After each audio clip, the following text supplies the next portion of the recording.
Hello, everyone, and welcome to the E3 analysis from HellzE report. I am Mogwai, Decisionist here. and we're talking about E3 today. So first up, I want to get your analysis on your overall.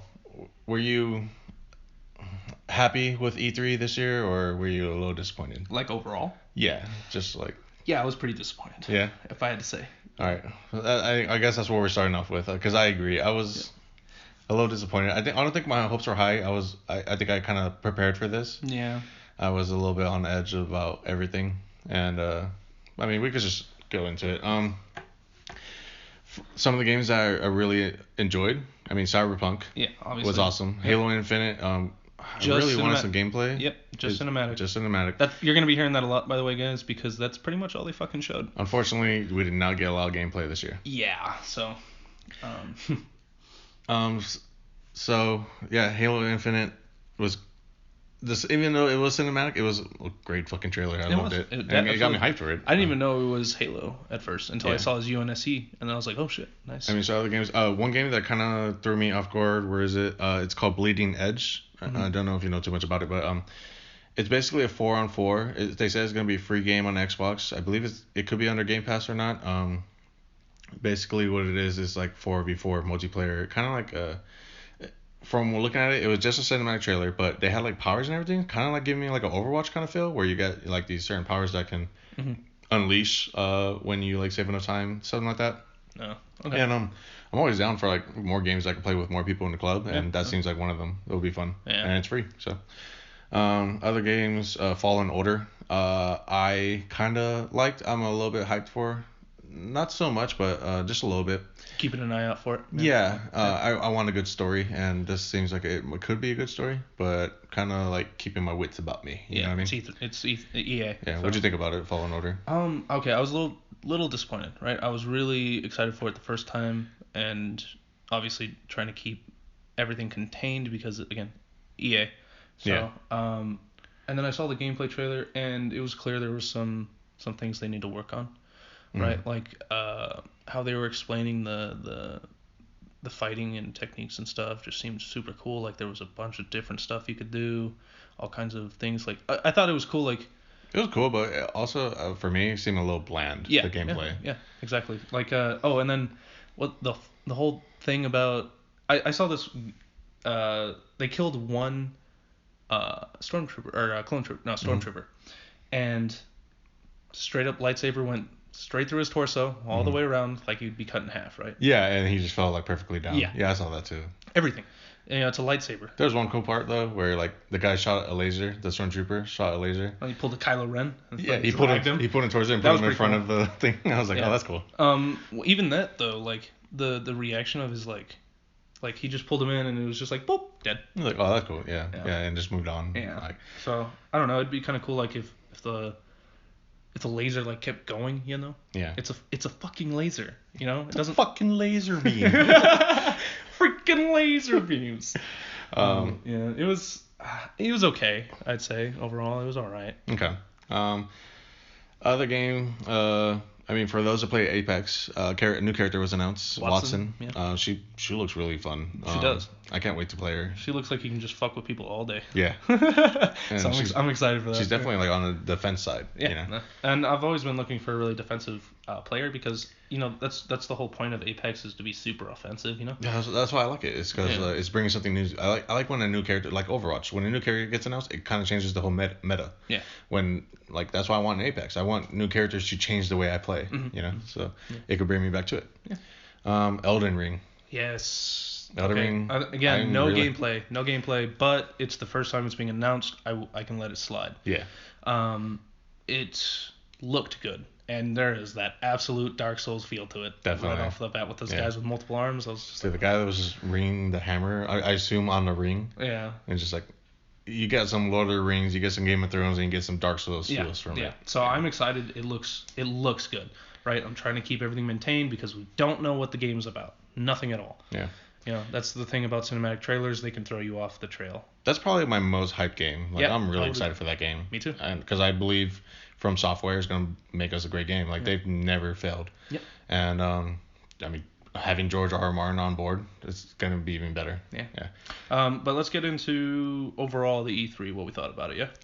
I mean, overall, as far as like everything, What was your favorite one?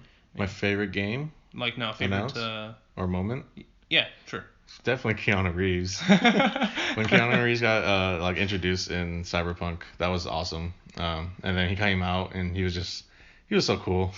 He was. I'm totally fanboying on him, but he's an awesome guy. Awesome. Yeah, for me it was one of my, like, I wouldn't say it was the coolest moment, but it was a really cool like part that just got me hyped was Banjo-Kazooie being released for Smash. Now, none of you guys know this, but I'm a really big fan of Banjo-Kazooie. I've played all of them. I still own the old school like Games. Yeah. So, I think like a few months ago I actually beat the first one again, but so I was really hyped. I was sitting down in my chair at work in the break room with a ton of other people, right? Just listening to it on my headphones, and they announced it, and I was like, oh shit. I like when they were, they're sitting down and you saw the puzzle piece go by, I was like, no way. Yeah. And then out loud I was like, oh shit, Banjo-Kazooie? Hell yeah! And then I just like look up and everyone's staring at me and I'm just like, oh shit. Yeah, and then when they like kind of throw you off and they show the dog and the bird. Yeah. And I was like, dude, they're not gonna fuck around like that and like tease Yeah. that and like no way, he has to come out. And then he finally came out. I was like, oh, okay, that's tight. He's probably gonna be my main now. I'm definitely gonna be running him. He looks so fun. Anything you were just like, what was your most disappointed part of it? I think overall, and I'm sorry to say this, guys, but I think the entirety of Microsoft was a big disappointment. Xbox? Yeah, it was just a big disappointment for me. They had a chance to really catch up in the sense of games, right? Exclusives. And there was, 3? And it's the same old. Halo, Gears, and I forgot the other one, but yeah. I mean, everything else was indie games that's being released on Xbox Game Pass, which I have, so it's free. So why would I care? Like it's cool, but everything else was just kind of. On top of that, they didn't show us anything about the new Xbox. Nope, nothing. No information really. I have no idea what it even looks like. Yep. Yeah. So. I'm gonna have to agree with you, unfortunately. I think Xbox at E3 was pretty disappointing. I don't want to say it was like a huge disappointment because my feelings it was just like, I mean, there was times where I was like cheering for them. I was like, yeah, that's awesome. Like, that's a cool game that they're bringing out. But like most of it, like you said, was just indie games and, talking about all these games, 60 games, I believe they showed, and about 5 of them I genuinely cared about. Yeah. Everything, like, overall, it was just a boring conference. Yeah. Besides Keanu Reeves. Yeah, besides. There were exceptions, we'll say. Yeah, exception, maybe. But, other than that, yeah, I was a little disappointed. But, I mean, my favorite one, I think, my favorite conference company at E3, I have to say it was Nintendo Direct. Yeah, right. Like, do you remember last year? I don't even remember their conference. It was okay. No, I don't think so. It was okay. It was like, because the Switch not just came out, but it's still pretty new. They were talking about and they were just announcing like the games that Smash. No, wait, that was on Nintendo Direct, not E3. Yeah. That Nintendo Direct last year was pretty awesome, and then Nintendo being at E3 this year was pretty cool. Yeah. They announced that Banjo-Kazooie. Yeah. They announced Witcher 3 being put on Elder Scrolls. Another Elder Elder Scrolls DLC is going to be put on top of that. I mean, if you're into Elder Scrolls Blade, it's being added on there. It was a mobile game originally, so it's free on there now, or will be. On top of all that, the new Pokemon game. Yeah. Oh yeah, absolutely. The Shield and Sword. That thing looks crazy. Yeah. I'm not gonna lie, like I haven't been into the new Pokemon games lately. Like Let's Go was fun. It was fun, yeah. But it was just a remake. That was really it just more like nostalgia, like hold us over. Yeah. So, but yeah, it looked good, and I was like, you know what, I would definitely love to buy this. Dude, there's a part where, I don't know if you saw this, but like Pokemons can get like extra large. Yeah, I saw and fight each other. Yeah. That was badass, and like there was so much like animation going into it. The free control of the camera too, like during battles, was just awesome. Yeah, and then like multiple people finding, like it's like when you're on Pokemon Go and you're playing a gym, and you have all these Pokemons against one big Pokemon. It was like that, and I thought that was really cool. I'm really excited for that. Yeah. Overall, I think I would agree too. Is Nintendo just did a great job this year. Really clean, really on point. Yeah, and I mean, watching their announcements and stuff like that, how they showcase everything. It just looked good. Like it was just fun to watch. Is it fair to say, like, okay, when you think of Nintendo, you're gonna get a lot of games that are kind of like anime games where you don't really care for them. Mm-hmm. They're kind of like Final Fantasy-ish, and we expect that. So we're okay with that. We're just like waiting for the next game, waiting for the next one up, et cetera, et cetera. With Xbox, we're waiting for these big AAA games that we never get, and we're disappointed. Mm-hmm. So is that fair? Like, cause like with Nintendo, all you need is like 3 games to show you that, well, okay, I'm sold, But with Xbox, you need like 10. Well, I mean, because Xbox is so much bigger right now, Like Nintendo had a fallout with their consoles for a while, and they were trying to catch up, and they didn't really do it until the Switch came out. Mm. So I think right now, I mean, that's why they don't hold their big things as Xbox or Bethesda or something like that, Like it was just some talk about what they're bringing out. I think eventually when they actually start doing something really big, like how Microsoft did it, how Xbox did it, then I think we should be expecting something like that. Yeah. Anything you didn't get to see at E3 that you wanted to? It really. I was surprised. I saw a lot of what I wanted to see, honestly. Mm-hmm. And I was, we were talking about it earlier, and I was just like, I didn't want to really bring it up too much because I was like, yeah, I kind of saw everything I wanted to see for the most part. The only problem I had was that I didn't see what I wanted to see, which was gameplay. Right, like a lot of the games I wanted to see gameplay of. They've been talking about them for a while. I just wanted to see. Definitely want to see gameplay for Halo. Yeah, especially. Yeah. We'll get into that a little bit. One thing I wanted to see, not because I play a lot. I actually don't play at all, but I know a lot of people in the club play, so I was really excited for them to talk more about it. Because I know this game kind of took a big fall. Like it wasn't a really big game, and that game is Anthem. Yes. I know when that game came out, a lot of people in our club liked it, and I thought that was really cool because here in the outside world, a lot of people didn't like it. Yeah. And I was hoping Anthem would get a boost, like a DLC, an update, anything, and it got absolutely nothing. Yeah, and it's still like that. It seems like EA is kind of giving up on it. Yeah, but not even EA. It's mainly what's that company called? Made Dragon Age. No, I forgot, but I know what you're talking about. Yeah, I mean EA is behind them though, right? Just behind them. They were for the most part. We can't put everything on EA or E3. But we will. No, just kidding. Yeah. But it's just I don't know. Like they had their roadmap up. I don't know if you heard about that. They had the roadmap. A lot of games are doing that now, which is kind of stupid. Like Todd Howard talked about how games. He basically was like, games don't have to be good when they come out as long as they can be good later. I fucking hate that. Yep. Like, okay, you know what that Nintendo guy said? I'd rather have a game delayed and come out perfect than a game rushed and come out like and it just falls and no one ever likes it again. Yep. And I thought that was perfect. Like, I think it was again another game about Nintendo, Animal Crossing. A lot of people love fucking Animal Crossing. And then they were like, sorry, we have to put it back, but we want to make sure it's good. Yeah. Yeah, I can respect that. Yeah. And I can wait. I can wait a little longer. I don't mind. Exactly. I'd rather have it be nice and polished than trash. Yeah.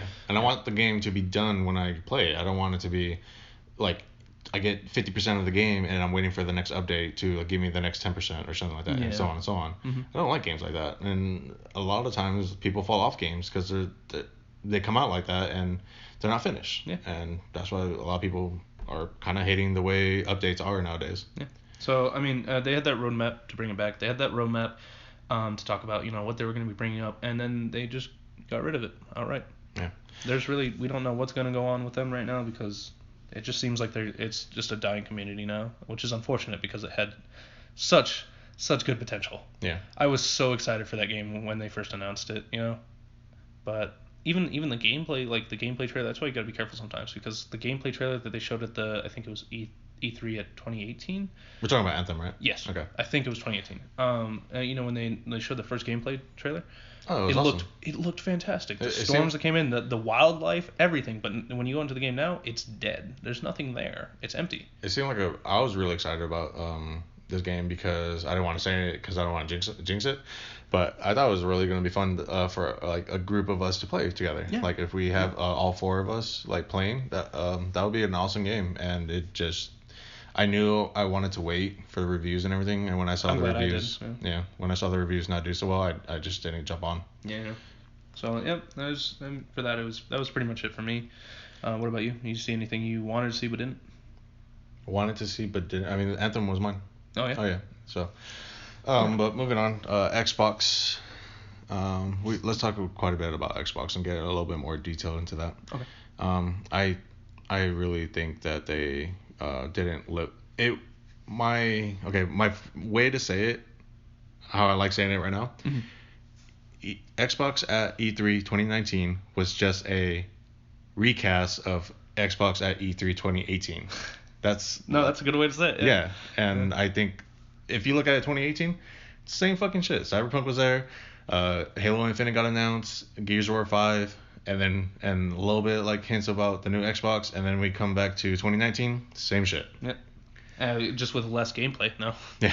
So yeah, there's that. I mean, if you're excited for Gears of War 5, I mean, cool. I fell off it a long time ago, unfortunately. Mm-hmm. Maybe this one can come back and do well. And I'm gonna wait if the reviews are great. This is a game I'm definitely waiting for. Like, I'm gonna be patient about it. Yeah. The reviews are fine. I might touch on it, and who knows? It might be on Game Pass. Yeah.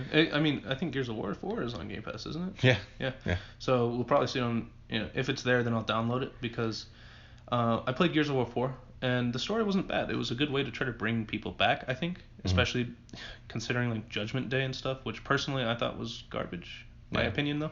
I mean, one thing good about Xbox at E3 though was Game Pass updates. Yeah. That's probably the only thing I really like directly for Xbox, because Cyberpunk's going to be on PlayStation and Xbox. When we're talking about Xbox like exclusively, the only thing I really liked came out of it, I mean, besides Halo, which I'm still waiting on. Besides that, I mean, I really like what they're doing with Game Pass right now. Yeah. No, it's like, if you guys can afford it, I would say definitely go for it. It is worth it, I think. As a guy that can't afford a whole lot of stuff, it's something that's really gives me the ability to play new games all the time. I've tried so many games that I probably would have never even known about if I didn't have Xbox Game Pass, and I'm still playing some of those. I am having a lot of fun with Dead by Daylight. That game's so fun. Yeah, absolutely. It's a really simple game, but it's a lot of fun, especially when you have your friends play with you. It's really good. Yeah, it gets crazy. Yeah. The hype. I got scared the other day when a guy with a chainsaw just ran up on me. But yeah, we're gonna take a quick break, and then we have a little surprise for you on the second part of this. So stay tuned. All right. Goodbye.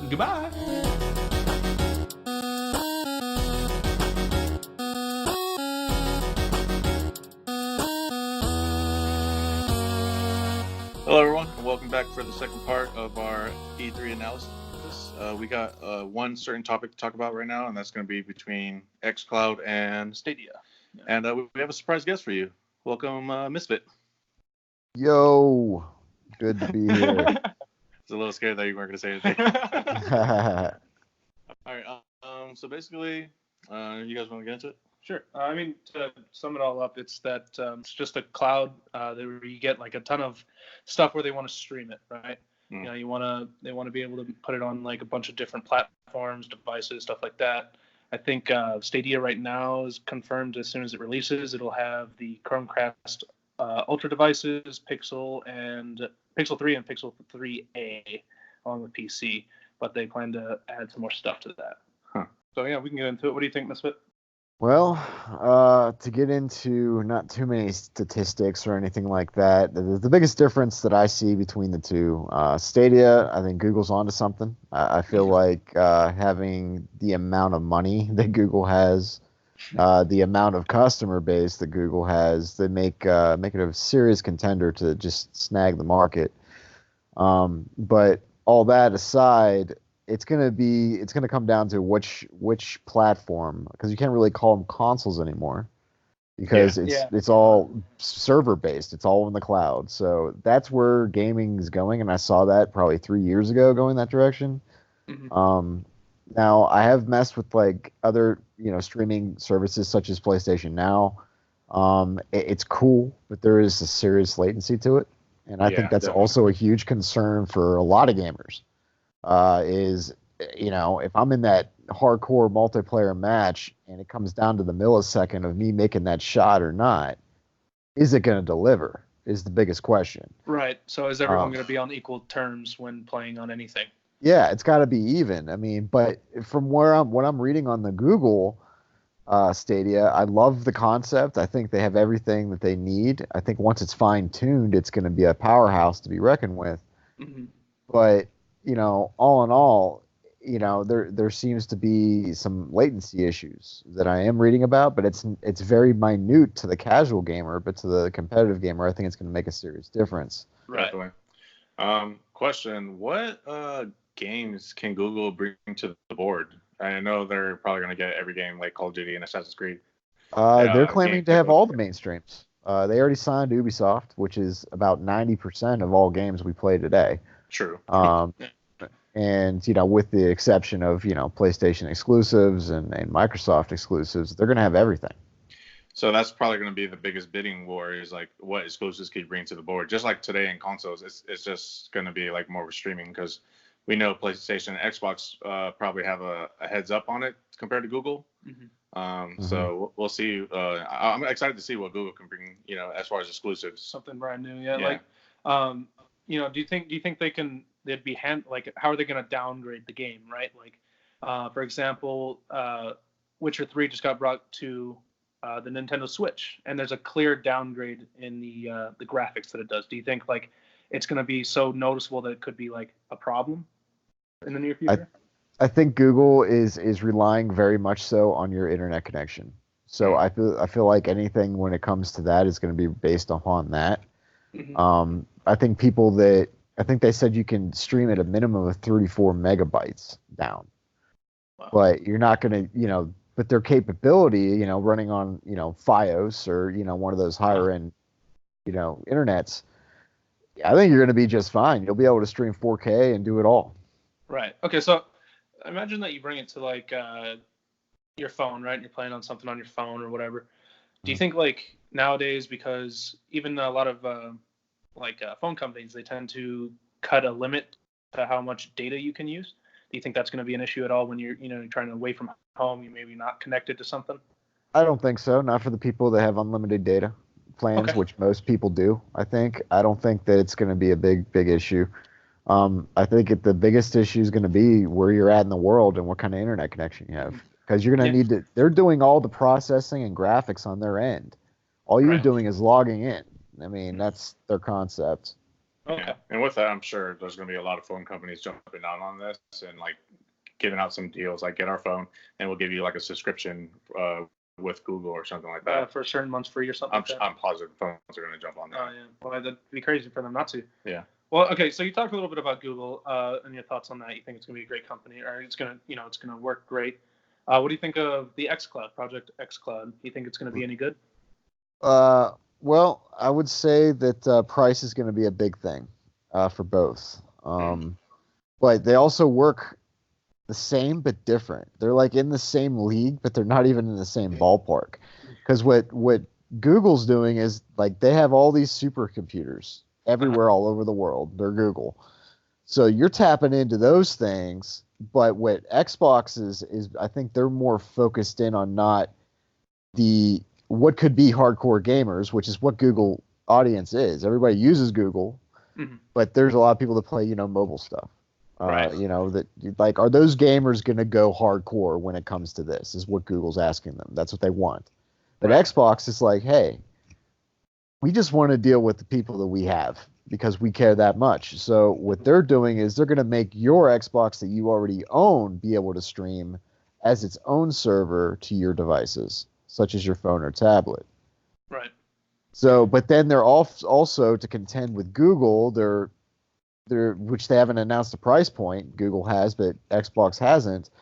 That you'll be able to use their Xboxes, which will probably be their new console launching next year. That they say is going to be strong enough for 4 generations. So they have all those Xboxes in stacks and warehouses. So you're just going to log into their mobile service just like you would Google, except you're connecting directly to their hardware, their Xboxes. Well, do you think like I know that Xbox talked or Microsoft talked a little bit about just a little bit about their like subscription fee, right? Like I think the Stadia has like a $10 per month. They have a couple different ones. Yeah. We can get into it a little bit, but yeah, they have not announced how much it's going to cost. If they were smart and I was Microsoft, I'd be like, and it's already included in your Game Pass Ultimate bundle. You know what I That would mean? be. Because that I would mean, yeah, grab yeah, me. yeah. They're already. I mean, they're already selling the Game Pass Ultimate already really well. If they added something to it, it just seems like it'd be stupid not to have it at that point. Yeah. Which has been I their mean, direction for a while now. You Yeah. know, just to make it clear though, when you buy these subscriptions, you're only paying for the subscription. Really, you're not paying for the games. Separately, you right? have to pay for the games to like access them, right? Well, You're paying for Netflix of gaming is what you're paying for. Yeah. yeah. But So instead of like with Netflix, you get to stream all these movies like for free once you pay for your Right. subscription. I'm pretty sure on these you're gonna have to pay for the game as well, and then be able to stream it. Well, well, no. What the Google's doing is they're splitting it. So they're actually I got them right in front of me here. Eventually they're going to release what they call Stadia Base. And what Stadia Base is, you can connect to their servers and their hardware for free, and you can choose to buy what games you want to play, Okay. or you can buy their subscription fee. Which honestly, if I was a gamer trying to get into gaming, I would take a serious look at it Yeah, because I mean, it's $129. You get the Chromecast, you get the controller, you get all the bells and whistles you need to go right out the gate and that's what Xbox is, what, $500 for the high end. yeah. yeah, So look at the price difference there. That's going to appeal to people. that sounds like a really good deal. I mean, especially for us, in a club, we get to play all these games. That would be awesome. And then also like where video game is turning to, like with streaming and stuff like that, you definitely want variety, and Yeah. that's awesome. That's a really good deal. Exactly. Yeah. But That's how you got to look at the big picture of both and go, damn. But then again, all of us own an Xbox already, and we'll be able to get the exact same stuff. We're already owning an Xbox. Yeah, that's true. I mean, I guess it affects really not maybe this current gen, but maybe like next gen in the future kind of thing. What's already out, what we already have and stuff. But it seems like even like some people pay for Xbox Live, right? Like before the Game Pass Ultimate came out, I was paying for the Xbox Live Gold, and then I was paying for Game Pass, right? And then you only pay like $130, $129 for this for Stadia, and then all you do is pay a subscription fee, which is basically the same thing as Xbox Live, right? So you're just saving like $350 right there, depending on how much the next gen consoles are going to cost. You're already saving so much money right there, and then you're just paying the then you're just paying the subscription on top of that, which you already Right. paid So for the you see Xbox. why it could be appealing to gamers, and it's Yeah. appealing to me. You know what I mean? And I've been on Xbox forever. But I'm really concerned about multiplayer games, and I know that's our core. That's what Xbox is. That's what their audience is. Mm-hmm.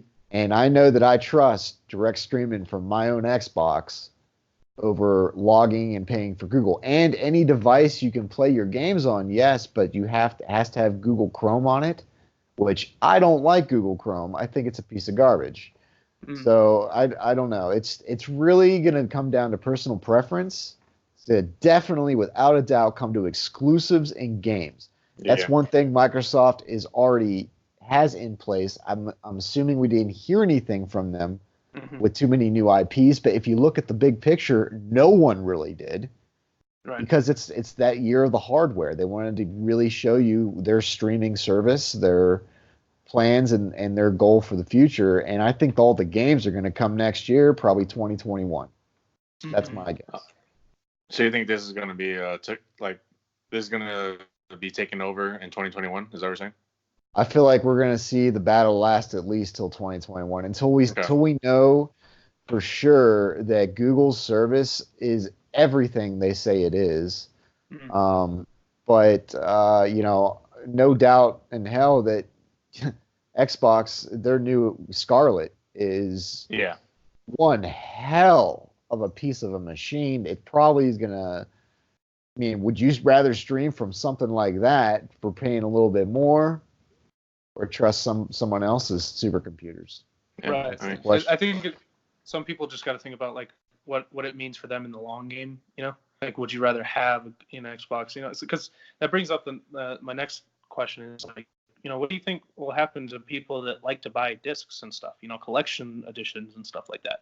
Like they're gonna have to happens adapt. Yeah. They're gonna have to adapt. I mean, unless someone online digitally, right, And I've been thinking about this concept for years, and I don't know, maybe somebody's going to snake this right out from underneath us right now. But if someone were to come up seriously with a way to trade in digital content, you would be a millionaire. Yeah. I mean, there's not really anything out there at all like that. There's nothing. And it's doable. All it is coding. But it's kind of like where we're at in our economy when it comes to how much gold do we really have in Fort Knox and how much is just numbers. Yeah. That's kind of what it would be like in that situation. So I don't know. Yeah, I mean, for me personally, like I still have my limited edition Dark Souls 2 case, and it's nothing like crazy or anything, but it's just something I really enjoy having. I love, being able to show it off and stuff like that. It just kind of sucks to think about, like, well, one day it's just gonna be on a screen. I won't be able to hold it or touch it or something like that. Just seems. Yeah, it's because it's the generation we all grew up in, and I get that. That's just where I grew up working at GameStop when I was a teenager. And it's just the way the world was then. But things change. Weird metaphor, but I think it's kind of like Pokemon Go, where you have these like crazy Pokemons but it's at the same time it's on your fucking phone. It's not really going out there. Yeah, it's digital. I mean, it's the first thing that came to my mind, but like I was thinking of something that's digital that everybody cares about. Yeah. And when you're on Pokemon Go and you have like these certain rare Pokemons, like you do cherish them. Yeah. And I think if you have a certain game, maybe there's certain companies that can go above and beyond and mail you something that is out of this world that when you buy the game digitally. Mm-hmm. You pre-order or something. Yeah. I think it's interesting that Google is jumping into the video game world, and I think it's kind of giving an opportunity to other companies to like push into the video game world and see what else they could do. Yeah, they could bring to the table. I don't really see too much of a negative impact with having more companies, wanting to be bigger in the gaming industry. Especially as a streaming service. Yeah. I think, talking about how Xbox is.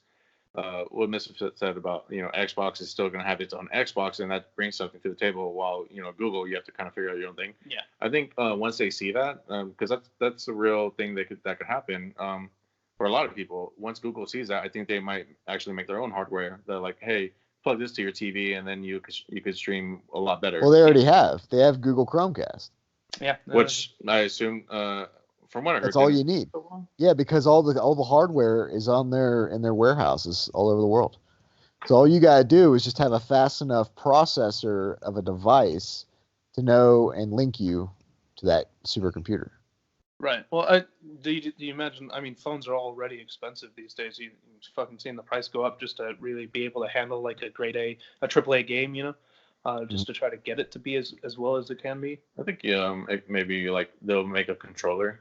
Because like at the end of the day, your phone's kind of just your monitor.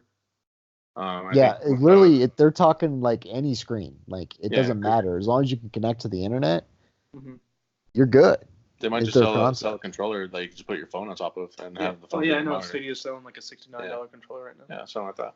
And I think other companies can jump into this, like a Valve Stream. Something like other companies might start moving this way to be on all platforms instead of just one. Mm-hmm. Yeah. It's going to come down to the games. It really is, because all the services have their own kind of little niche games that they mess with. And PC is a huge market. Microsoft already has it. So I don't know. It's going to be very interesting to see what happens in the next 2 years. Yeah, that's definitely always like the answer is like, at the end of the day, you can go as far as you want, but at the end of the day, what games are you going to give me? Exactly. I mean, they already announced, going old school with the Halo Infinite launch for the new Xbox, which I thought was pretty smart, honestly. Yeah. But they need to, next year, they really need to come out with new IPs. I want to see new stuff. I don't want to see Gears. I don't want to see Halo. I don't want to see, all these regurgitated titles that we have seen like thousands of. I want a new game, a new fresh story, a new character, and something I can get into, for criminy sake. Yeah, give it to us already. That's definitely stuff we talked about. That's my rant. That's a lot of stuff we talked about. Yeah, a lot of it actually. Quick question for you. I mean, one thing I said, I believe that E3 2019 for Xbox was just a recap of 2018. It's basically the same stuff, just a little bit more nicer. Just to get your quick opinion, E3 in all, what was were you happy with it, or were you a little disappointed? I'm saying that we didn't even have an E3 this year. Because it was garbage. It was all garbage, all of it. There's a few games Okay, Few. the Avengers. Oh yeah, so hyped. I can't wait. Oh my God, is that it? Yes, the Avengers. I think that's all we have. Yes, the Avengers, guys. That's the only game that I'm excited about because there was nothing else. No. Cyberpunk. Yeah, no Keanu Reeves Cyberpunk, on but Cyberpunk. Cyberpunk is not an exclusive. You know what I mean? That's true. I mean, overall, I guess in the sense that we're talking exclusivity, then yeah, I get that.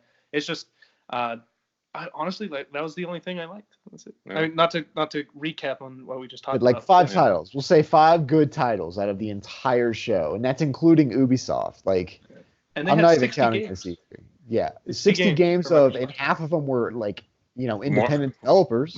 More than half. Shit. That's not games to me, dude. I want to see AAA titles. Yeah. I love indie games. Don't get me wrong. Power to the indie people. Honest to God, but if I think people wanted more. Like, where's our new Titanfall? If you would have said, oh, and they're big. Sorry, this is the last thing I'm going to say. And they're big. Microsoft's big. What the hell you call it? Department they brought in, studio, because they're like cheesing this huge thing. Oh, we got this. We bought the biggest studio. We'll announce it. Yeah, Double Fine games. All right, Double Fine. Yeah. 4 titles, which 2 have not even seen the light of day in years. And you're saying I thought I was expecting like, hey, we got Respawn back from EA. Now that would have been an awesome announcement because then you got Titanfall and all that. Like. I don't know, man. I'm just really disappointed all in all. Yeah. I miss the days where EA would stick with sports. Oh, and don't forget that we saw another Just Dance game, Just Dance 2020 from Ubisoft. Yes, that's exactly what I wanted. I knew that. Isn't it still coming out on the Wii too? Oh, it's coming on everything. Just Dance is on everything. That was crazy. I didn't even know the Wii was still alive.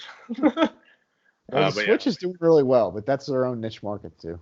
Yeah. I think the Nintendo Direct had the best E3 showing. Yeah, but we got to wrap it up. We're running out of time here. Thank you, Misfit, for coming on and sharing your opinions. No problem. My pleasure. Thanks for having me. It was a blast. All right, thanks, guys, for listening in. Tune in for the HzE podcast for the E3, the whole announcement. Yeah. Once we get done with all this, then make sure you guys really listen to that because there's so much to talk about. Yeah, there's a lot. All right, guys. Thank you for listening. Have a good one. Goodbye. Bye. Later.